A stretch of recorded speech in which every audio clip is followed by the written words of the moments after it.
Hello everyone, it's Melino here. It has been some time since I started with this Sentry project, and is more than enough time to proceed. First thing on our beautiful to-do list were 3D printed parts. Since Sentry is composed of many complex parts, I'd looked online for some already made 3D models because building them on my own would take ages and I want the main focus of this series to be around electronics. The best thing I found was the following site, thingiverse.com, and the creator named Scampi who took the parts directly from Valve and prepared them for the print. Since all of the files were separated, I first built the Sentry in Blender to have a better understanding of 3D parts themselves and where they fit.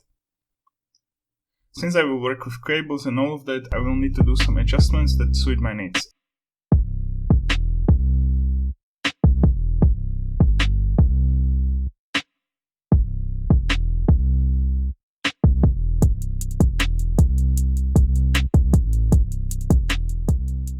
Some parts required holes cutting in them for the cables, other parts did not have to be changed at all.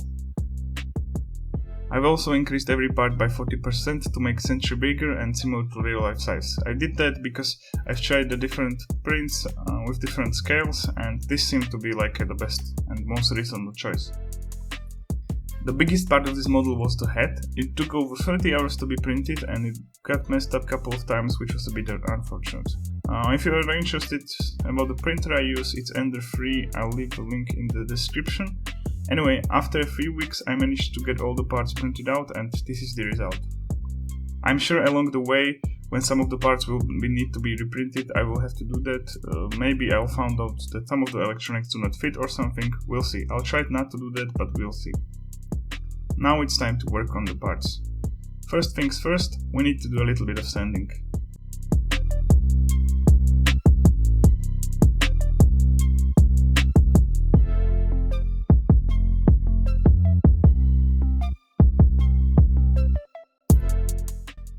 After sanding and removing support from the models, I went to the painting. I painted the white models that reflect the tint red simply because it looks better. I used the fire red acrylic color. At first tried to paint without the spray, but the spray leaves no marks, so I went with that.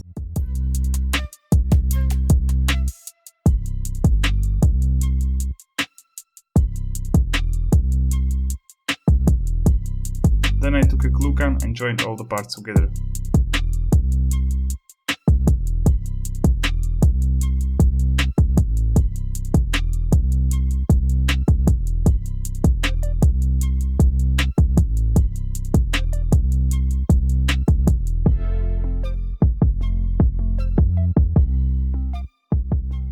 After doing all of that, this is the result.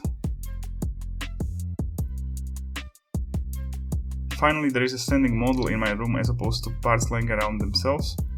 It has the look of a Sentry and that's what we wanted in this video. I know it's not perfect, honestly the model is barely standing at the moment, but that's something we will change in the future videos once all the electronics will be done. The easiest part of this series is behind us, even though it took some time for me to print all the parts properly. I'm sure electronics will be much more fun.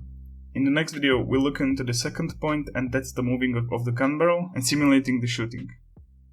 Thank you for watching. If you enjoyed the video, leave a like and subscribe so you can keep track of the series.